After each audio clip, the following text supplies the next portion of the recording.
Craft. I'm the Uber judge for this room, which means that I get to help you keep time, etc.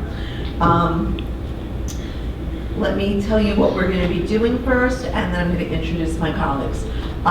So this is the 25-minute competition, also known as 25 plus 5 with a little buffer. And in this part of the competition, you're going to take on a fictitious business identity and assign an identity similarly to us as the judges.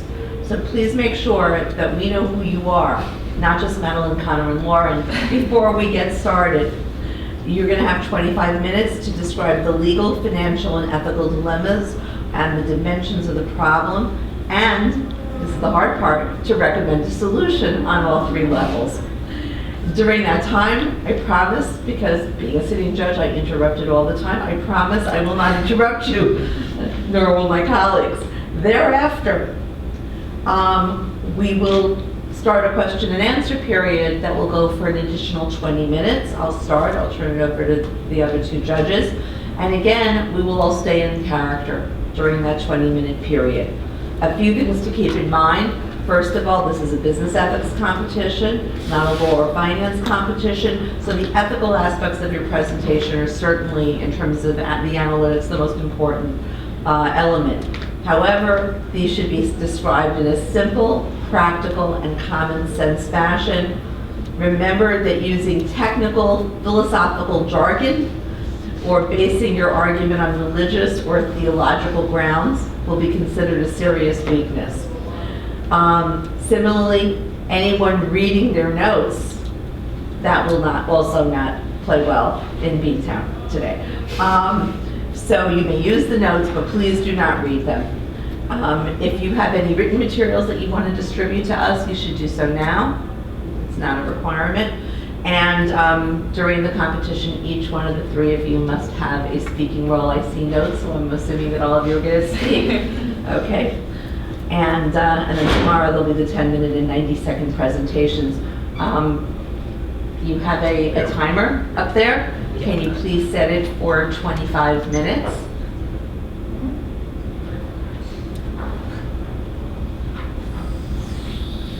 And tell me when that's done. Yep.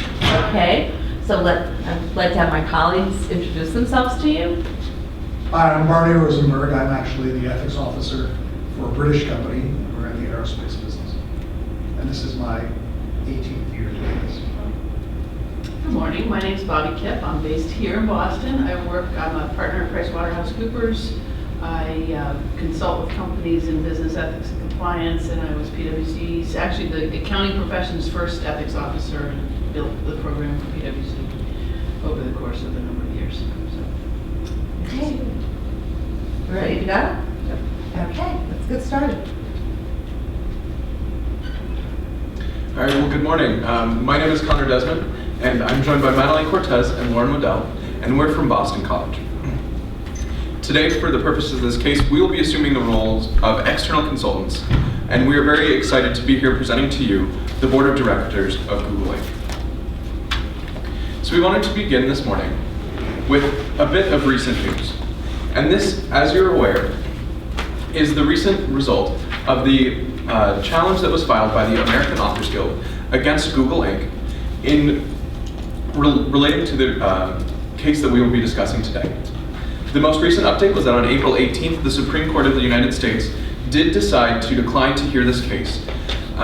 We present this because we feel that, although this is very good news for Google, this shows that a lot has changed for Google in the last 8 years since this case was originally filed.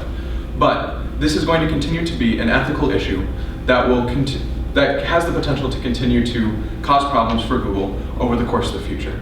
Now, we know that you as the board of directors of Google are very busy, but we feel that this is an issue that needs to be addressed, and this recent decision has provided a great opportunity for us to do so. And we're very excited to be here to present our recommendations and analysis to you this morning.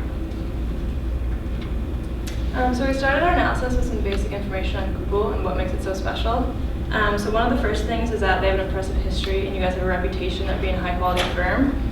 And so, as you guys obviously know, started by 2 PhD students at Stanford and became the precursor of backrub and the PageRank algorithm, which is how you manage web pages based on an eigenvector and how well connected they are to other well-connected websites.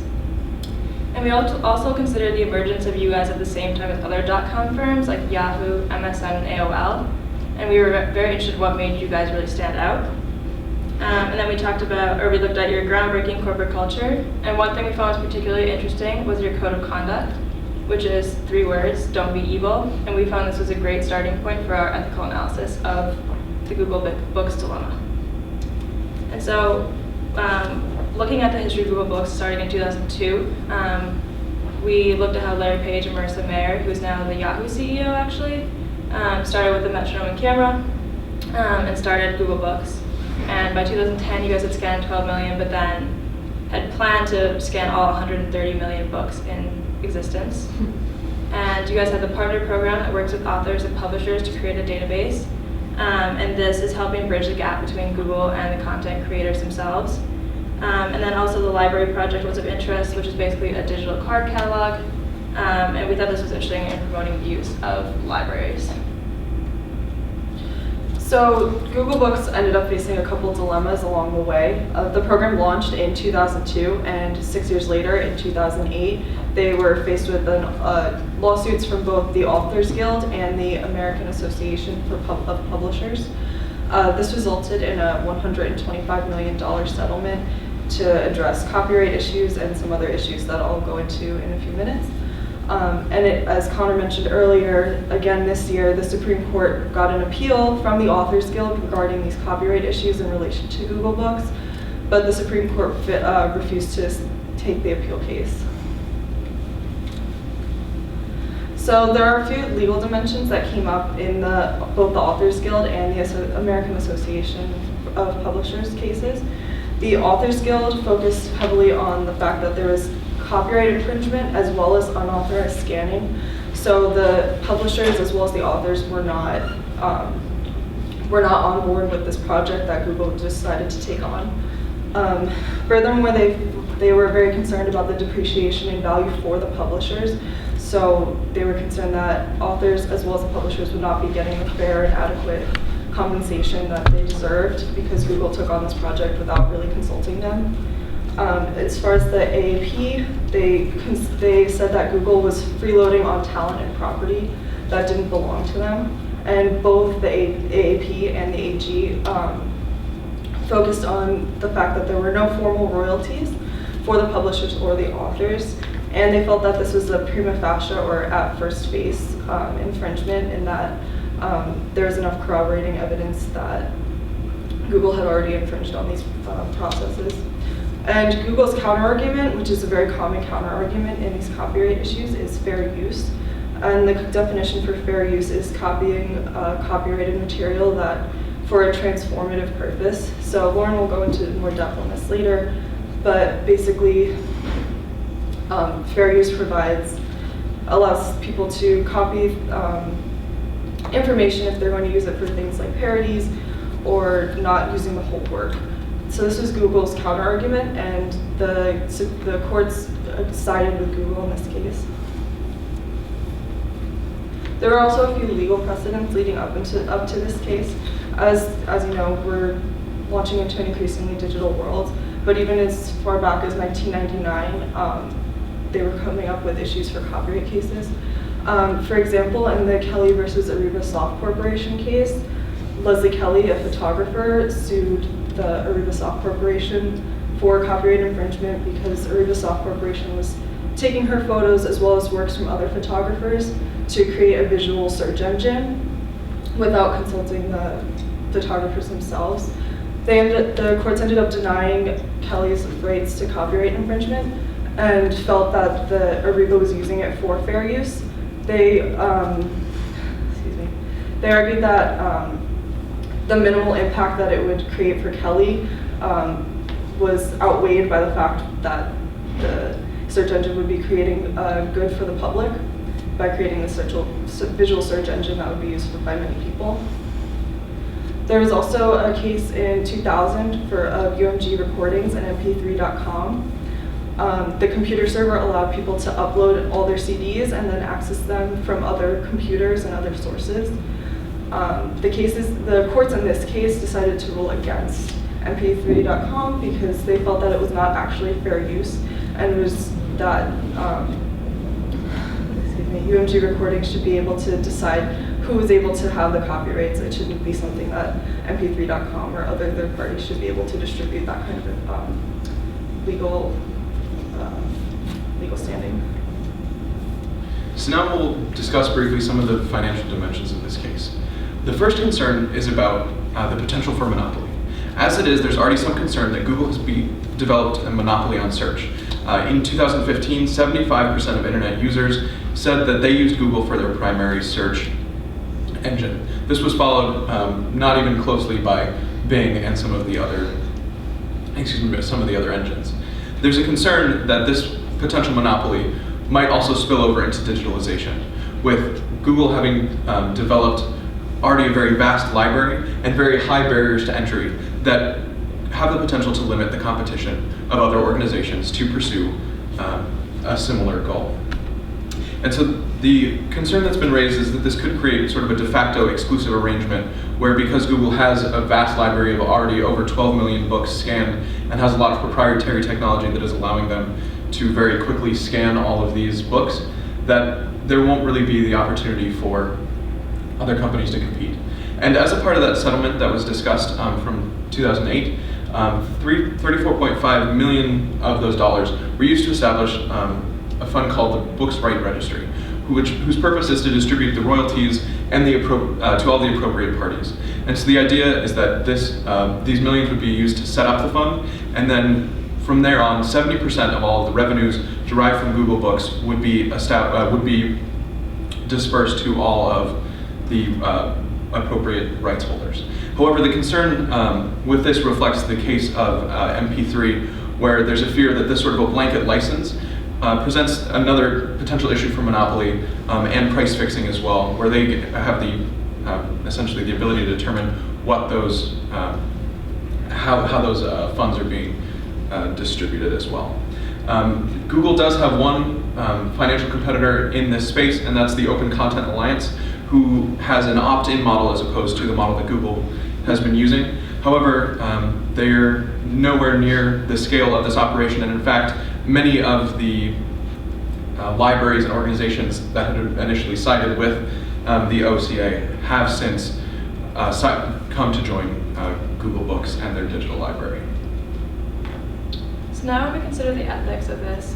We are going to start with our framework, and this is from the Hastings Center on Bioethics, which may seem like an odd choice, but the reason that we chose it is that we feel that bioethics has a strong parallel with digital media, and the fact that they're both sort of new developments in technology and sort of just a different way of looking at something instead of using a very old, sort of like established framework. And so we also thought that like using a utilitarian model or something like that would not capture the complexity of the issue at hand. And we wanted to consider all the relevant stakeholders rather than just considering Google. So when we were thinking about the ethical question, it's basically understanding the dilemma and how Google fits into this. And then we look at the facts, both the known and unknown, to develop context. And then considering all of our stakeholders and what they both want, need, and what they value. Generating a list of possible solutions, and then choosing the best action from there and justifying it based on our stakeholders and their associated values. So when we're looking at the ethical questions that Google is facing, we found three main ones really stick out to us. And so the first one is what obstacles may Google face in the future. And Madeline has already touched on the issue of legality and how copyright law does not necessarily apply super well to the situation. And then Connor has also touched on the issue of Google being a monopoly on both search and a digital library. And then our second question is what are the repercussions of allowing a private company to hold basically a monopoly on searching the content of books. And we talked about how this might limit a free market and discourage competition, basically creating a very stronghold for Google and not allowing other competitors in the market. And then lastly, does this power advance Google's mission of making information accessible and usable for the world? Or does it rather limit it when it's only in Google's best interest to do so?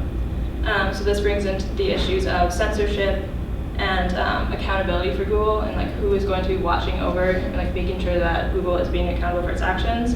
And this also presents a great opportunity for Google to engage with its stakeholders.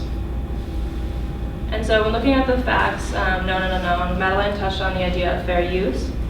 So the official definition is basically copying any copyrighted material for limited and transformative purpose. And transformative includes commenting upon, criticizing, or parodying a work. And in this case, no permission is required. And so as we discussed earlier, fair use doesn't necessarily keep up with digital media and the pace of technology. And with today's globalized world, we're not sure that fair use is still an appropriate applies to Google Books. And then also we talked about the idea of a monopoly, and that 75% of users have it as their primary search engine. And for one of our unknown facts, we don't know the true financial implications of Google Books. So it's unclear how it actually affects Google's bottom line, but we do know that they can use advertising, and it also drives business to their search engine. And then lastly, we don't know what's going to happen in the future in terms of legal precedents, the political atmosphere, the public stance on digitalization, and also the development of technology. And so when we consider our stakeholders, we have 5 main stakeholders that we considered. And the first is you guys at Google Management, and also the CEO, Sundar Pichai. And Larry Page himself said that he wants Google to increase transparency and oversight. And we think this is important, as well as you guys making sure to increase your firm value, maintaining and growing your market share, and creating a better user experience while maintaining your reputation as a firm. And then also considering the shareholders and the owners of the stock and their value of having a high stock price and maintaining value for the firm as well. And then considering the authors and their values on maintaining the integrity and the reputation of their works, and also having transparency in how those works are used. The publishers on making sure that the authors have maintained their reputation and the integrity of their works. And then lastly, the public, which has an interest in making sure information is easily accessible and also transparent on where it's coming from. So in order to assess the possible solutions, we tried to take it from the standpoint of taking into consideration the facts that we had established earlier, as well as the stakeholders that we have in this case. So our initial quick thought was maybe to just remove Google Books entirely, which would be theoretically beneficial for the authors as well as the publishers, since they're the ones that felt like they were being had a disservice in this case because they weren't being adequately compensated for their work. However, this would obviously be damaging for Google, who has put a lot of work and time and money into this project so far. And it would not benefit the public as well, because they wouldn't have access to that information that so many people, including college students, have been using for a couple years now. Our second thought was to continue business as usual. So continuing with the project, with the Google Books project. As we mentioned before, the Supreme Court wasn't even interested in taking the appeals case, so this could potentially be a process that would work for us.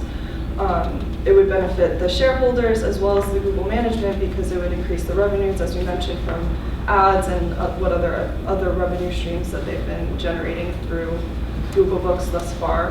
However, this would again be, on the opposite side, be a disservice to the authors as well as the publishers who had an issue with Google Books in the first place. So our third in-depth dive was to look at new regulations. So our first prong on this dimension was to support a new definition of copyright law. As we've been mentioning throughout the case, we feel that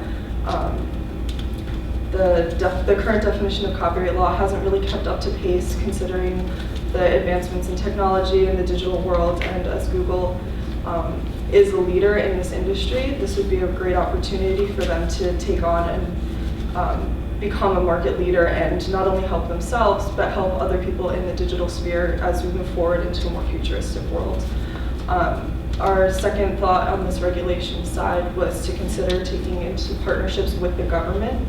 So having the government assist with checks and balances in order to make sure that the authors, the publishers, and the public are all provided with high levels of transparency, and making sure that Google is doing what it says it's doing and keeping up with what it should be doing.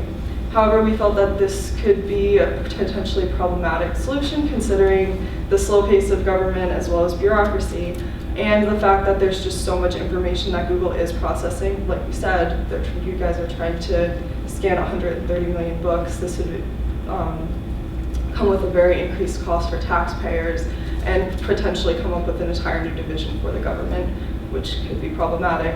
So kind of going off of that solution, we decided to consider a different kind of audit, and audit often comes with a financial connotation, but in this case we were thinking of more of an ethical audit from third-party companies such as KPMG or Deloitte or PwC, so that they can increase the transparency, and it allows Google to also avoid the bureaucracy of the government, but makes shareholders as well as the public feel more comfortable because they are getting that increased accountability from Google through that third party. And in this case, Google wouldn't be self-auditing, which could come up with more legal issues and be potentially problematic in the future. So ultimately, our decision, taking into account all of these legal, financial, and ethical considerations, was to continue with Google Books, but work on adjusting the way that it currently operates. And so our first recommendation is to set up these external audits from third parties, such as Deloitte, KPMG, PwC, to increase the accountability.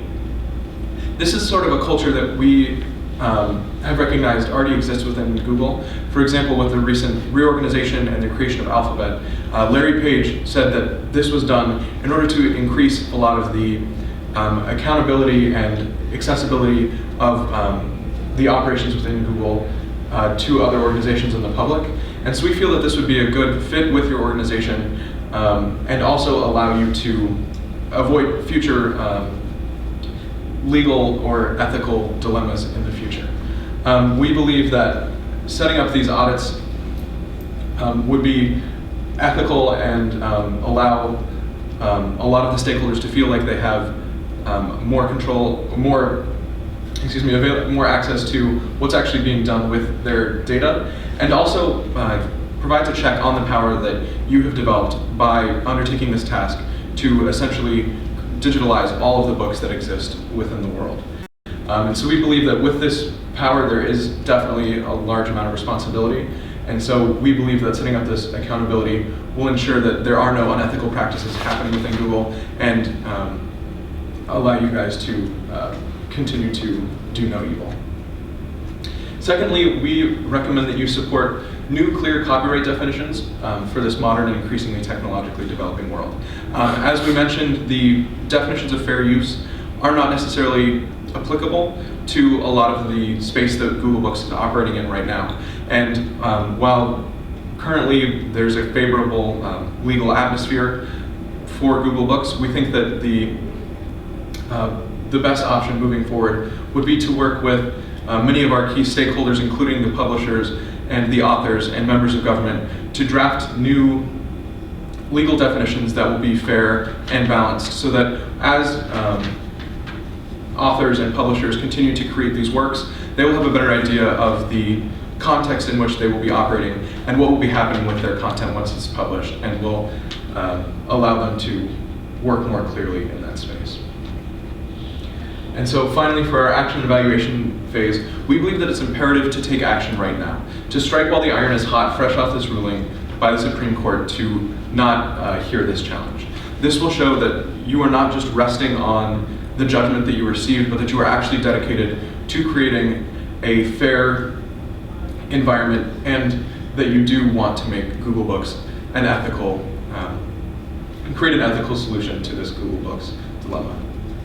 And as far as evaluation, we would recommend that you consider including other key stakeholders, as we mentioned, in the process of creating these new laws, as well as in pieces of the ethical audits, so that they feel that they are included in this and can provide some of that evaluation on your progress as this moving forward.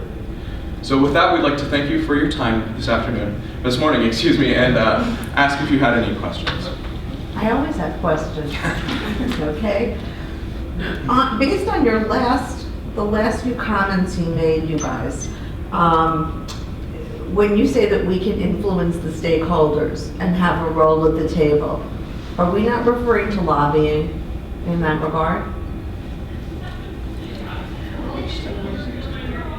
Yeah, I think we can take into consideration trying to lobby. I think what we were trying to consider is that the environment is going to be changing, political environment, technological environment. So it's good for us to try to maybe take a new role and to try to get into a more, because we have been caught up in some legal cases in the past, it might be a good role to be proactive and try to.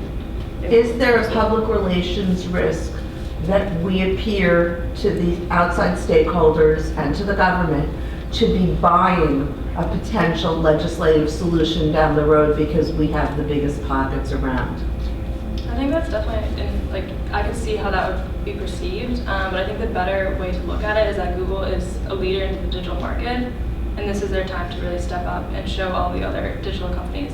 But can't that be turned against No, us and make no. us look like an even bigger monopoly than potentially you've alleged that we are? I think that the positive influences over time, though, would hopefully mitigate that risk of like a PR. How much is this all going to cost us?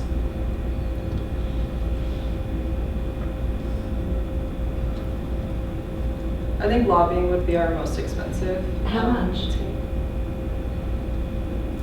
And for how long? Not sure. Did you expect this to be a 5-year plan? A 10-year plan? What did you see as the trajectory here? I think we're looking more long-term because we want to try to implement change as quickly as possible because of the changing digital scape, but we also, again, have to keep in mind that these processes take a long time because government bureaucracy is very... But probably our government relations folks, because we have government relations folks, and they've probably already been pretty When you talked about the outside companies doing the external audits, did you envision one company selecting one of these companies to do that as a consultant? Or were you going to bring in a couple? I just wasn't sure, maybe based on the syntax. I think it would be difficult to put this much burden on one company. Again, we'd have to look at and see what other, like what the load is on other companies. Like for example, some companies audit like the entire Olympics or things like that, which is also a big project, but not nearly at the scale of Google. So Hey, before we move from the subject, can you just say a little bit more about the ethical audits you had in mind? I wasn't clear really on Sure, who you're auditing and what are you auditing for? Yeah, so one of the big things that one of the concerns that we perceived might exist is the idea that Google could be participating in censorship.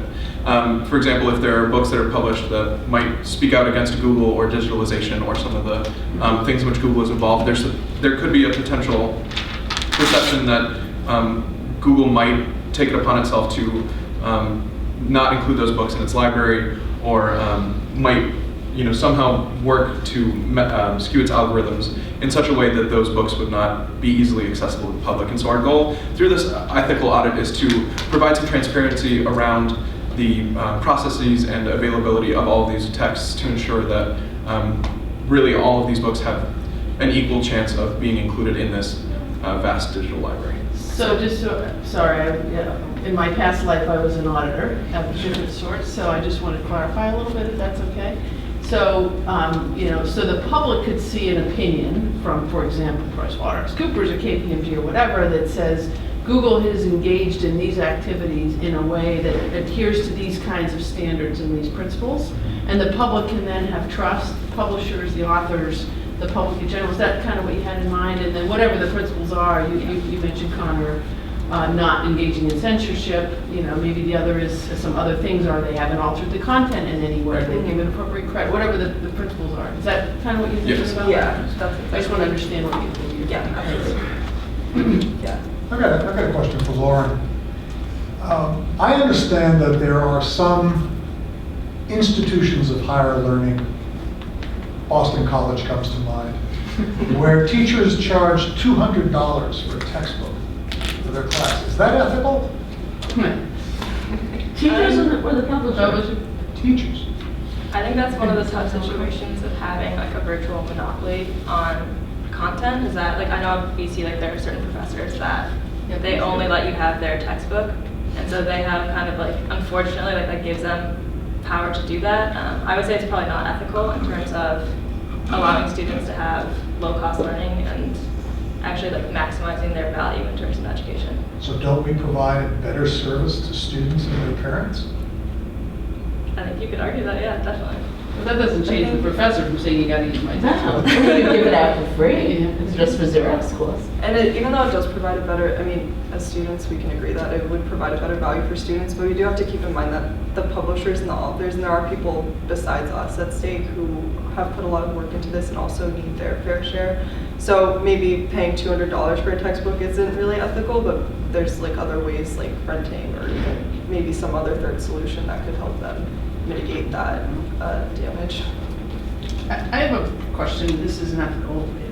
As a board member, I've been uncomfortable with Google Books for quite some time, honestly. Especially, you mentioned our code of conduct and do no evil. That's what we stand for, and I feel really good about us as a company and the way we do that.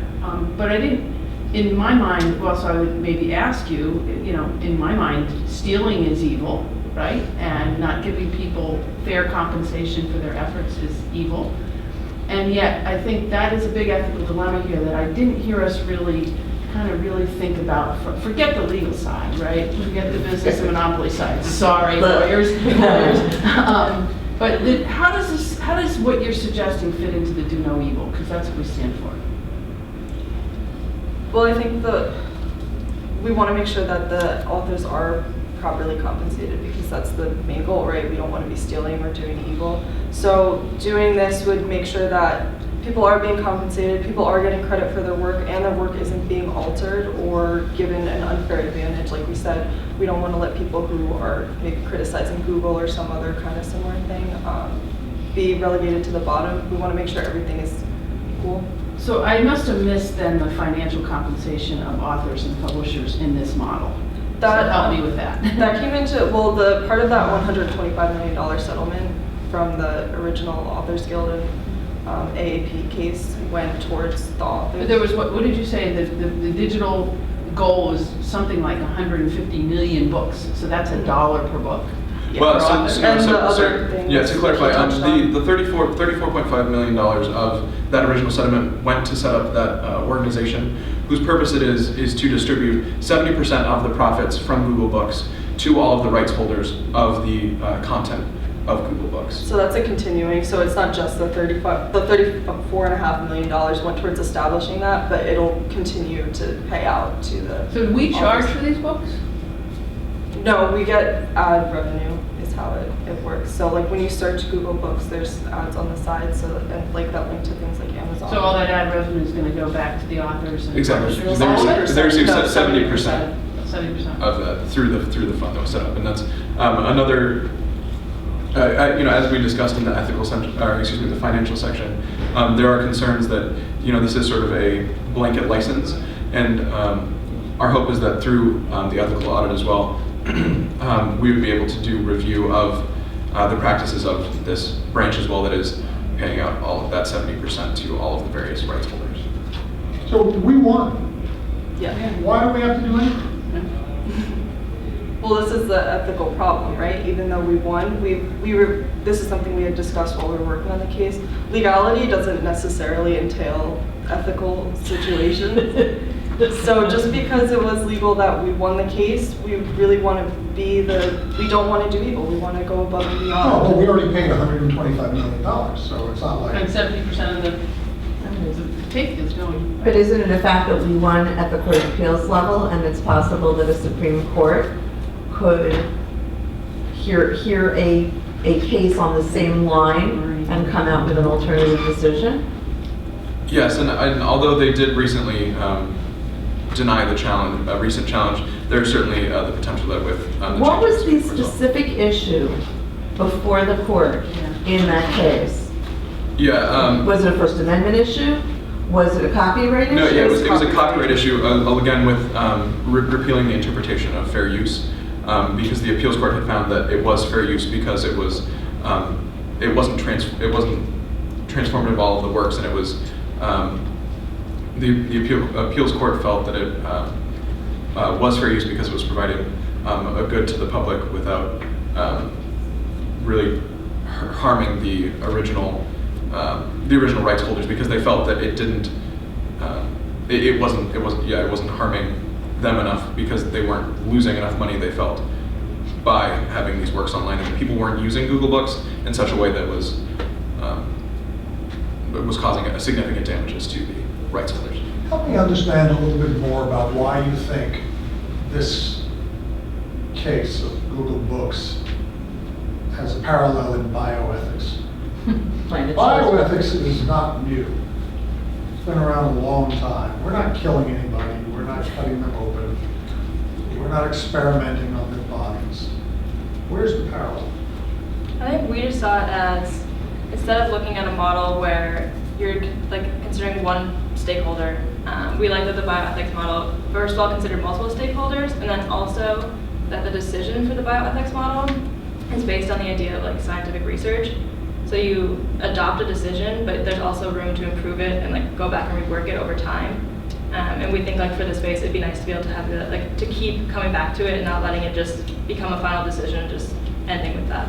So you're suggesting that the copyright laws somehow be fluid and open to reinterpretation from time to time?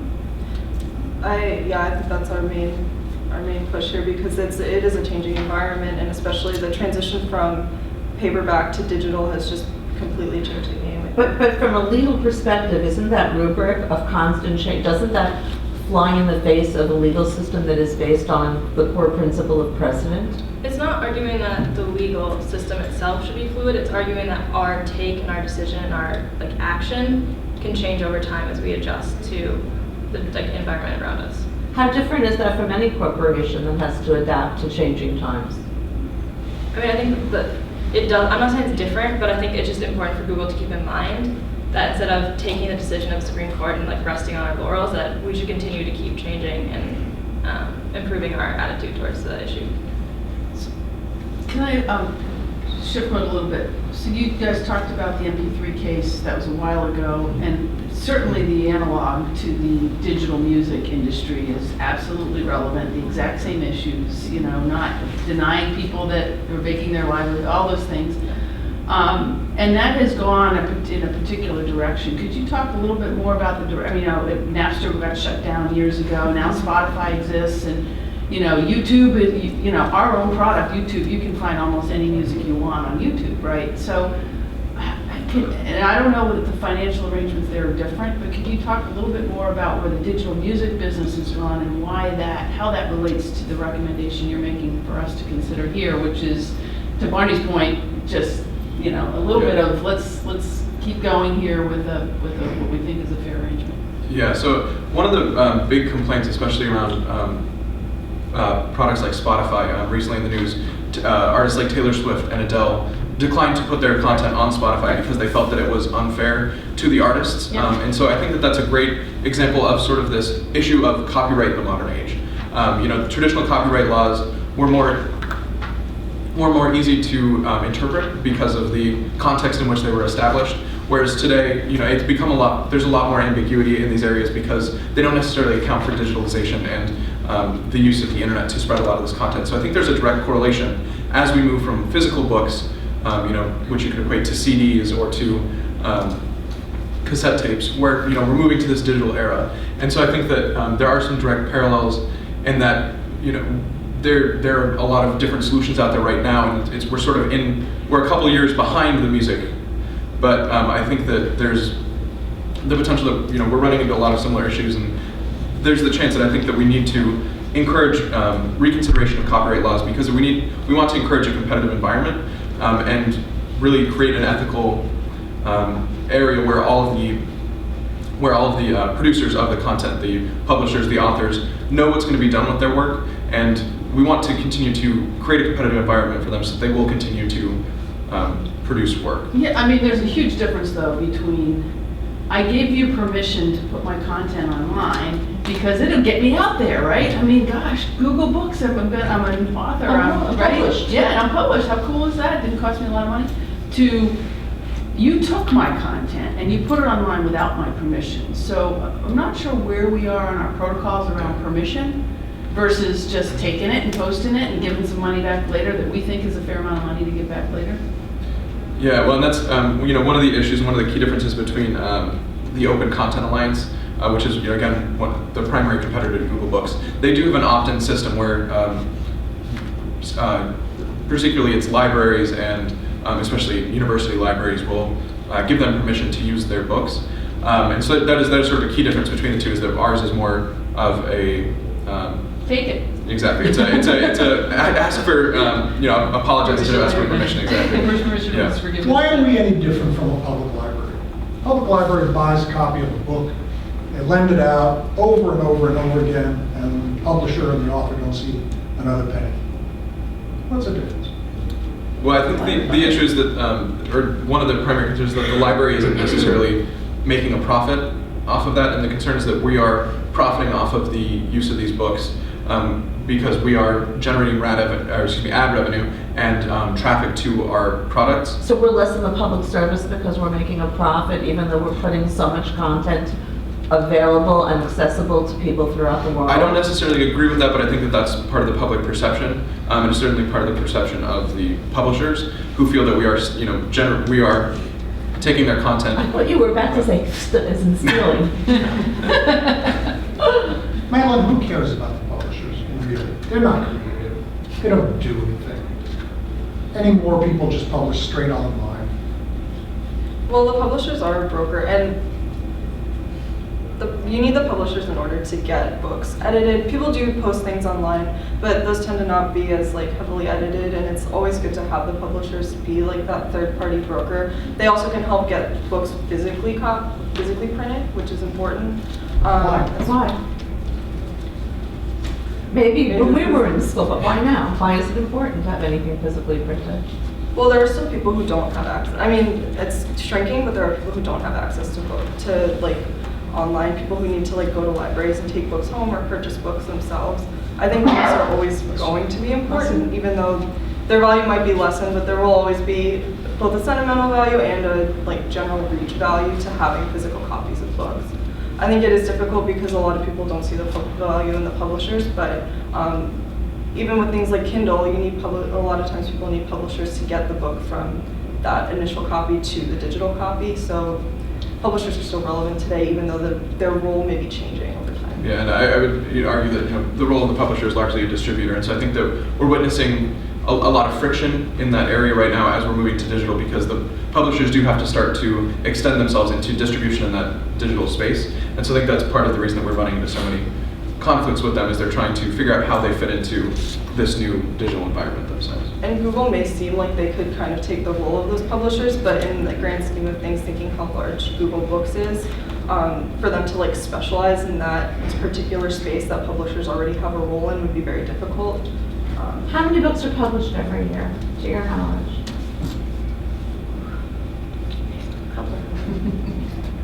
I want to say it's around 600,000 or something like that. Yeah, and I mean that certainly depends on your definition of a book as well, because especially with all of this digital publication that's out there, it's not necessarily books in the sense that it has been in the past, but I think that we're seeing. Why should we care about publishers? Going back to what Barney says, I understand, the authors have created the content, it's their vision, and if the publisher is basically the person who cleans it up, why should we kowtow to them? Why should we worry about them when our role is to put out as much as possible and let the public, having the free content, make a determination of what's valuable and usable to them? Yeah, I mean, why should we empower these intermediaries? The truth is that they've driven up the price of books. They created a situation whereby people couldn't afford to read if they weren't accessible to a library, if they weren't part of a university community. Why should they factor in as a stakeholder, other than the fact that they want to keep themselves as a stakeholder? Or have we even thought about going into some of the services for authors, right? Right. Authors might need those services when you're trying to find Yeah. So to Ruth's point, maybe we should take out the middleman. Yeah. Just make some more money on this. Maybe we can have some services. And then have a direct relationship with the author. and then we can decide the ethical Yeah. dynamics directly with the producer of the means of production, and not with the third party who's trying to take advantage of them.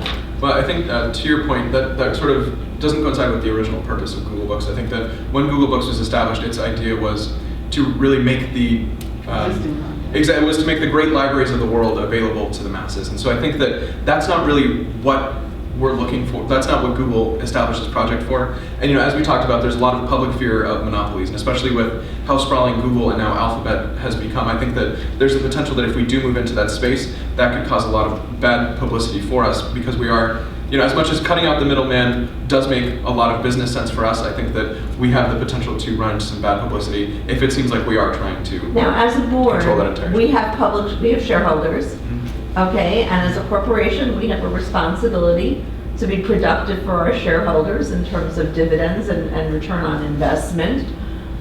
Why shouldn't we have a meaningful dialogue with regard to the potential profitability of, as Barbara says, eliminating the middleman?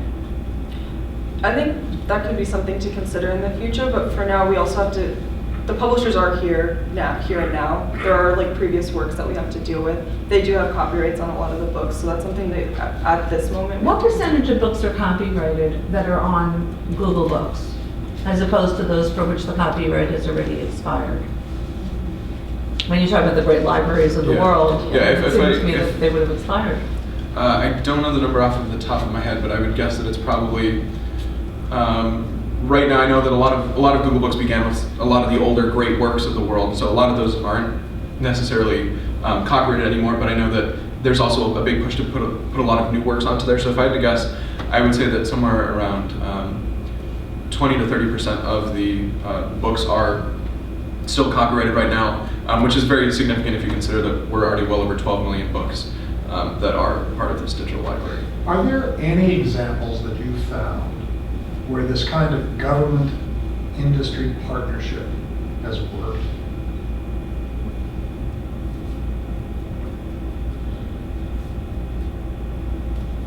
Well, I think that's part of the reason that we sort of strayed away a little bit from the explicit government partnership, is because we think that could be, in some ways, sort of unproductive, both because the government tends to take its time when it's trying to accomplish things, and also, to one of your earlier points, we don't want to be seen as necessarily in bed with the government and working on these things, especially because it's probably inevitable that copyright laws are going to be changing sometime in the next decade. Even though we're spending a ton of money on our lobbyists. Yeah. So I think that would be. I think that, but that would be so much more of a public way of doing that, especially since there has been, So you're really not recommending that? No, we're not recommending a government, necessarily a direct government partnership. That was one of the options that we explored, but again, our two direct recommendations were more of an ethical audit and then working with some key government stakeholders, but also including some of the other stakeholders, especially the Publishers So what are we Association. left with by way of recommendations? What are you asking us to do? What are you recommending that we do? Well, I think the government thing is getting a little mixed up, but we wanted to mostly to partner with the authors and the publishers because they're the key stakeholders and kind of help them figure out what solutions are going to be helpful for them going into the future for copyright. Because I mean, Google does a lot of things, and like they are working on this Google Book project. But at the end of the day, the authors and the publishers are the ones who like know the environment probably better than Google. So we want to help them figure out what they need and see what solutions we can like all come to together and go to the government with those kind of ideas. So that wasn't actually on your list of solutions, right? Your list of solutions said do this audit. It said you dismiss the remove Google Books. Yeah. Yeah. So you probably so what you're saying is we ought to put a task force together with some representatives, Exactly. right? And kind of see how their interests are being protected and how they can be protected. And to my colleagues' points here, we should think about whether we want to, how we want the relationship with the publishers to be or not be in that, from the standpoint of our fiduciary duty as board members for Google. Yeah. In terms of the time running out. Okay, you guys. Fascinating topic. Take a deep breath. Take a deep breath. You guys, if I hear that one more time, you did it to the point where Barbara even did. That's because I'm from New Jersey. I saw you guys. So did you in your first did. question? I did on purpose. I wanted to see whether you picked up on that. Yeah. Because I've never been at a board meeting or anything where you address the board of directors as you guys. Even in Google or Yahoo or in Silicon Valley where they walk around in flip-flops all day long. So seriously, I have to say that I think that, you know, I think there was a point where you referred to Google as they. Oh, Google is us. We. So we. Or, well, they're consultants, so they can Yeah. say you. You. But if you want to be considered a business But you partner, said you would say we. You would say we. Right. So that, I just to tell you those couple of things. This is a fascinating topic. I am absolutely fascinated, and I wish there had been a little bit more development of the use of the bioethics model as to a general statement of we're using this because this is also an emerging technology, much as bioengineering or something is. Because I thought you could have played that down a little bit more and forestalled the question I knew this gentleman was going to ask you, which is, if you're going to recommend that model from an ethical perspective, what models did you reject?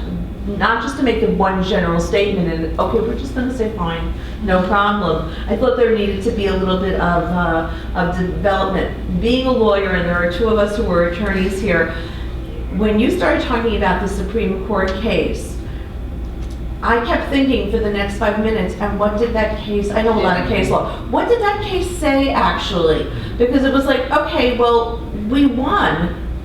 What did we win? And why did they decline? And why did they accept the appeal? decline it? Well, certiorari, the court has the ability to decline, but typically if it's a First Amendment issue, they don't decline so easily. They would think about it more. It may be that the decision of the Circuit Court of Appeal was so erudite that the court said, you know, we're not touching this yet. We don't think it's ripe. A case like this, you usually see leaks coming out from the back of the court. Or was it a as to- 4-4 split? Or was it a 4-4 split? So they affirm below with that, which is what's going on now, where they haven't even reached the question of whether we're taking it or not. So I really thought I needed to hear that pretty early on, and then you could have put the legal to bed a little bit more. But to me, it was a hanging, you know, participle here. And that made it difficult for me to then assess, well, we're being told we won, but did we? At the end of the day? Or did we just get lucky with one judge on one case? The Open Content Alliance, interestingly enough, which you talked about briefly, and the opt-in model, later on in the questions, we were kind of pushing you toward, and what's so terrible about that? Why aren't we partnering with them? To develop a system that's ethical and fair, where we don't deal with government and who's going to, if it's Donald Trump, forget it. I mean, so I had real questions about why our model and their model somehow couldn't have been integrated here. And I thought that as to the publishers, who you were completely embracing going forward, I wasn't sure why. I mean, if our ethics are that someone creates a piece of content and they deserve, and they're a stakeholder per se, why does the middleman stay in, other than the fact that you're making an assumption that, well, they provide meaningful editing services? Maybe I'll hire Barbara as my external editor instead of my external auditor, and she'll do that for me privately, and then it's all my content, put them out of the situation. Or if in the case of a textbook, one sometimes wonders how much editing is really going on, as opposed to in a novel form.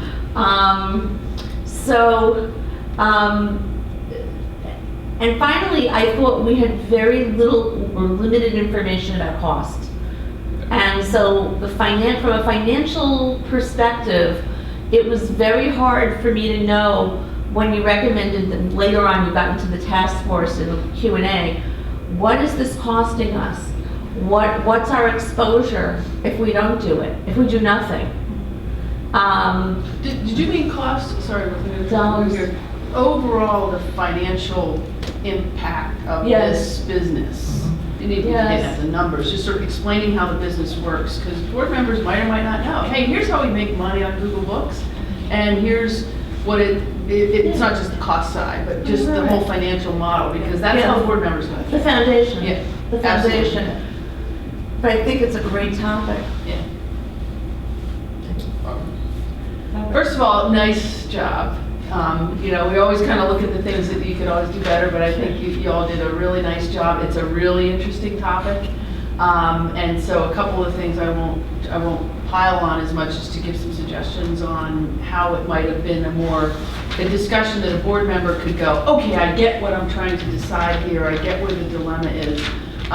By the way, you guys all look great. I would tell you that if you were at Google, there is no way you would show up dressed like that. No, This competition, I'm telling you, they tell, like, I'm actually overdressed. If you don't show up in jeans, that's just, and I always say that because it matters a lot in terms of you building your credibility. You actually are less credible in a suit at Google than you are in a nice pair of jeans, which is crazy, but that's the way it is.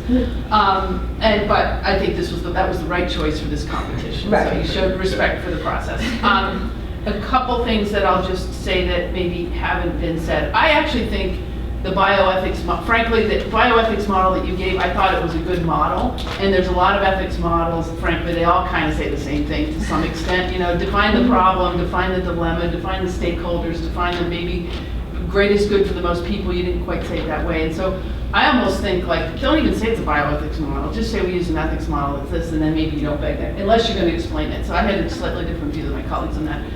I agree with Ruth in terms of just explain up front. This is how, by the way, we've been doing this for a long time. We've made money. Here's how we made money on it. We don't charge for the books. And here's how the stakeholders get their money out of the process, the publishers, the whatever. And then I'll say two more things. One, I do think the ethical dilemma needs to be clearer.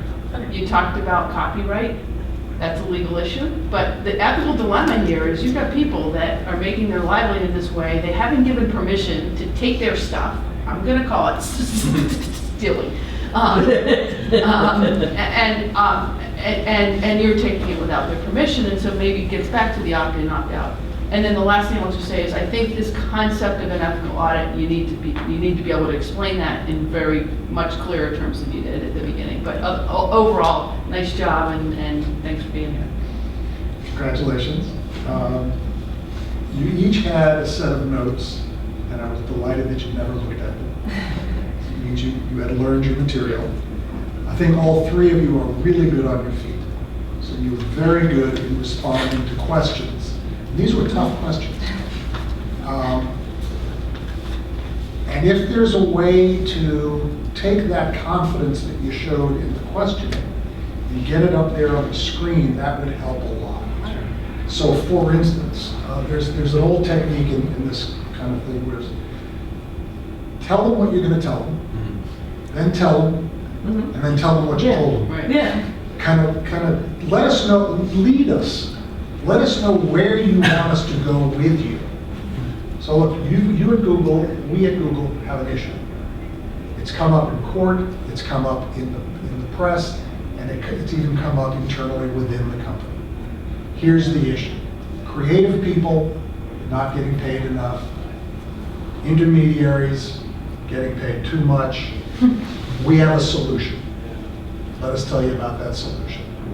Then go through your analysis and then remind us about this journey we took. And that is so important for tomorrow, because tomorrow's competition in the 10-minute, if you don't do exactly what Barney is suggesting quickly, in a minute or two at the beginning, 3 minutes in, after that, your audience is going to be lost, because you're not going to have this full half hour to develop. So I think that's a very valuable comment to take into account for the next stage of the competition. So my guess is you've learned a lot from those $200 textbooks. You've learned even more from the people that wrote them. Good job. Good job. Okay. Good to meet you. Well done.